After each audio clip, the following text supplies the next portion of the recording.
দেশের মালিকানা বুঝে নিতে লাঠি হাতে নিয়েছি। শুধু কোটা সংস্কার না, পুলিশ দাবরানি খেয়ে পালিয়েছে, পুলিশ দাবরানি খেয়ে পালিয়েছে। দেশের মালিকানা বুঝে নিতে লাঠি হাতে নিয়েছি। আমি নিউ মার্কেটে আমাদের দোকান আছে, ওইখানে গিয়েছিলাম। ওইখান থেকে আমি বাসে যাওয়ার সময় এখানে বোম মারছি। আমি ভয় এটার ভিতরে ঢুকা মসজিদে ঢুকাছি।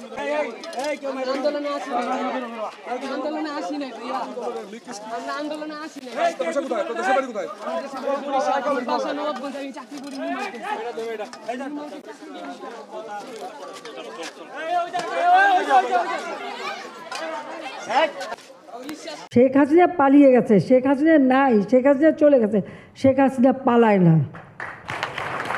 আপনাকে কোথায় পাওয়া গেছে? আমাকে পাওয়া গেছে মসজিদে। আন্দোলনে এসেছেন?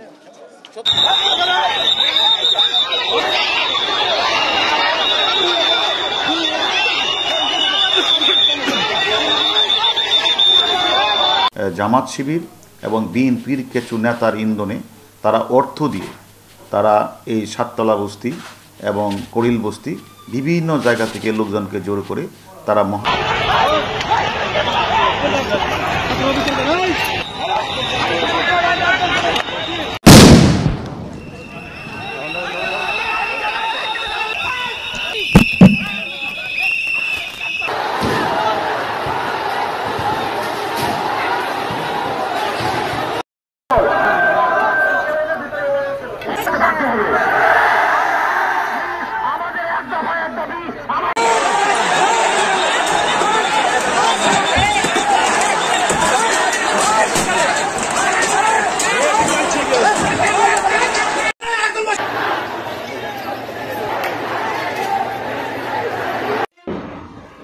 বাংলাদেশের সাম্প্রতিক সময়ে যে আন্দোলন হয়েছে এটা আসলে আর কোটার পর্যায়ে নেই, এটা আমরা খুব ভালোভাবে বুঝি।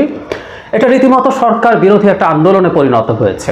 এটা শুধু কোনো রাজনৈতিক দল অর্গানাইজ করেছে তা না, দীর্ঘদিন দুর্নীতি, দুঃশাসন, অপশাসনে ভুক্তভোগী মানুষ মাঠে নেমে এসছে তাদের মতো করে। জামায়াত দেখেছে চলে এসছে, তার প্রয়োজনে চলে এসছে, কোনো সন্দেহ নাই এতে। কিন্তু এই যে কোটার যে আন্দোলন হলো সেটা নিয়েও ক্রমাগত একটা মিথ্যাচার সরকারের দিক থেকে আমরা দেখতে পাচ্ছি। আজই চোখে পড়ল তথ্য প্রতিমন্ত্রী জনাব আরাফাত আল জাজিরার সাথে একটা সাক্ষাৎকার দিয়েছেন, সেখানেও একই মিথ্যাচার। এবং আমি সোফার এই সময়ের মধ্যে সরকারের যত লোকজন আছে তাদেরকেও আমি দেখেছি, তারা সেই একই মিথ্যা কথা ক্রমাগত বলে যাচ্ছেন। টকশোতে যাওয়া বন্ধ হওয়ার আগে টিভিতে ওই কথাগুলো বলেছে, কিন্তু আমার মনে হয় খুব প্রাসঙ্গিক হয়তো অনেকের কাছে মনে হবে না, কারণ এখন আর এসব কোটা টোটায় নেই। তারপরে এই মিথ্যাচারের বিরুদ্ধে কথা বলা দরকার।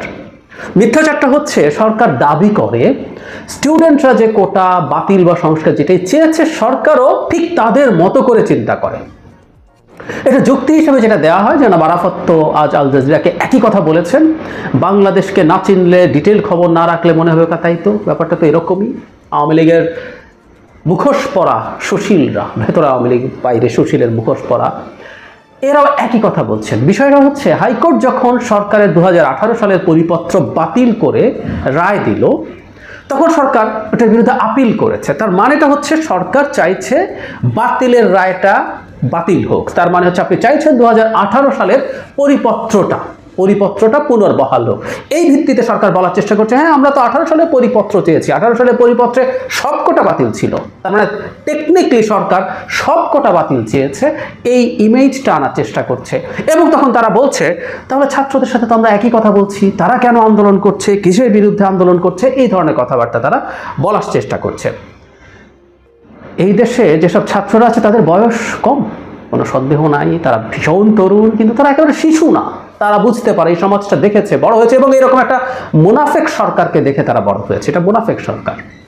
কেন বলছি আমি একটু খেয়াল করি। আপনি আপিল করছেন, এদিকে বিভিন্ন পর্যায় থেকে তো বলাই হয়েছে, প্রধানমন্ত্রী কি বলছেন, জুলাই 14 উনি চীন থেকে ফিরে আসার পর একটা সংবাদ সম্মেলন করেন। সেই সংবাদ সম্মেলন উনি বলছেন একবার তারা আন্দোলনে না আওয়ামী লীগ অফিস আক্রমণ করে, মানুষের উপর আঘাত ইত্যাদি করতে শুরু করলো, জ্ঞানী গুণীরাও ঘরে বসে অপপ্রচার রেকর্ড করে ছেড়ে দিল।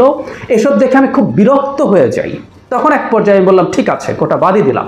সেটার উদ্দেশ্য ছিল কোটা বাদ দিলে কি হয় তা দেখা। খেয়াল করি, উনি বিরক্ত হয়েছেন এটা নিয়ে কথা বলেছি, অনুরাগ বিরাগের বশবর্তী হয়ে প্রধানমন্ত্রী কোনো সিদ্ধান্ত নিলে সেটা শপথ ভঙ্গের শামিল। কিন্তু উনি এটা প্রয়োজন নেই বলে দিচ্ছেন না, উনি একটা পরীক্ষামূলকভাবে উনি কোটা বাতিল করছেন, কি হয়। এখন বলছে এখন কি অবস্থা হয়েছে, বেশি যাওয়া লাগবে না, সর্বশেষ বিসিএস এ ফরেন সার্ভিসে 2 জন মেয়ে নিয়োগ পেয়েছে, পুলিশে 4 জন, কোটা বাতিলে মুক্তিযোদ্ধারা ক্ষতিগ্রস্ত হয়েছেন, কিছু করার নেই। আচ্ছা, তারপর বলছেন সেই সময় যারা আন্দোলন করছিল সেখানে নারীও ছিল, যারা বলেছিল নারী কোটা চায় না, মেধা দিয়ে চাকরি করবো, সে কি চাকরি পেয়েছে? সে কি বিসিএস পরীক্ষা দিয়েছে? বিসিএস এর প্রিলিমিনারিতে পাশ করেছে? যদি এই বড় বড় কথাগুলো না বলতো তাহলে তারা কোথাও না কোথাও চাকরি করত।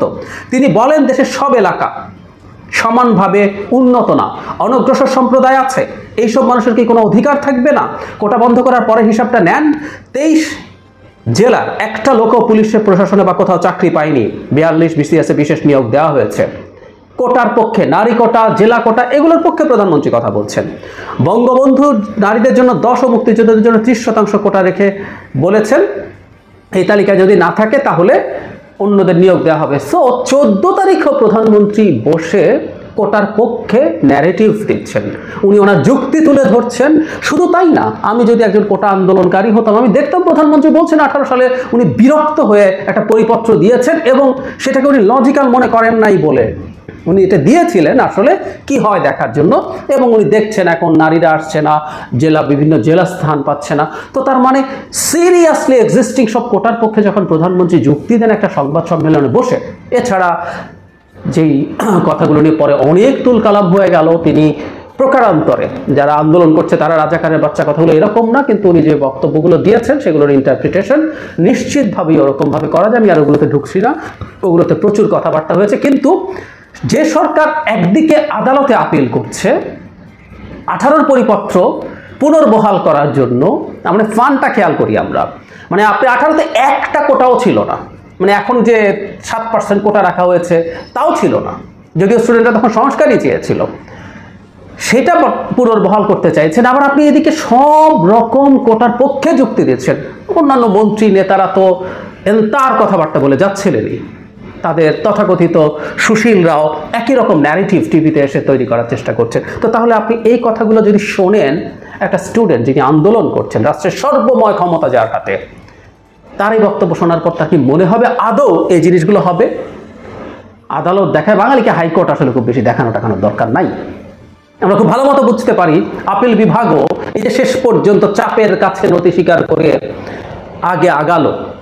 প্রধান বিচারপতি আপিল না, প্রধান বিচারপতি নিজে চাইতে পারতেন না, উনি তো বাংলাদেশের প্রধান বিচারপতি, উনি বলেছেন অপেক্ষা করতে হবে, কিসের আন্দোলন, আদালতের বিরুদ্ধে কি আন্দোলন, এসব।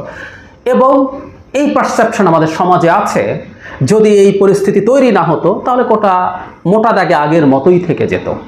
বাংলাদেশের আইন আদালত, আপিল বিভাগ, হাইকোর্ট কি আছে? আমি বহুবার বলেছি, একজন সিটিং চিফ জাস্টিসকে নামিয়ে দিয়েছি বলার পরও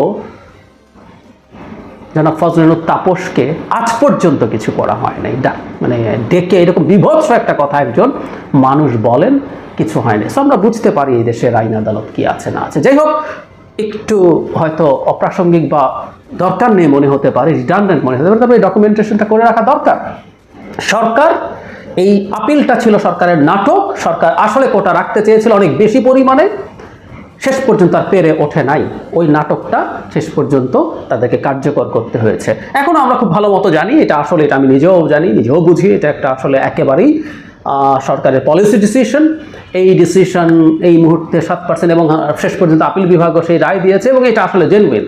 আই টকড অ্যাবাউট দ্যাট, আমি কলামও লিখেছি, বলেছি সরকার যে কোনো সুবিধা মতো সময় এটাকে আবার তার পছন্দের, সে যদি কমফোর্টেবল ফিল করে, উই হোপ এই সরকারের কমফোর্টেবল দিন আর আসবে না পতনের আগে, এবং সেই পতনও খুব বেশি দেরি হবে না। কিন্তু কমফোর্টেবল দিন বাই এনি চান্স থিওরিটিক্যালি বলছি যদি চলে আসে, তারা আবার তাদের মতো করে যে কোনো কিছুই করতে পারে এবং করবে।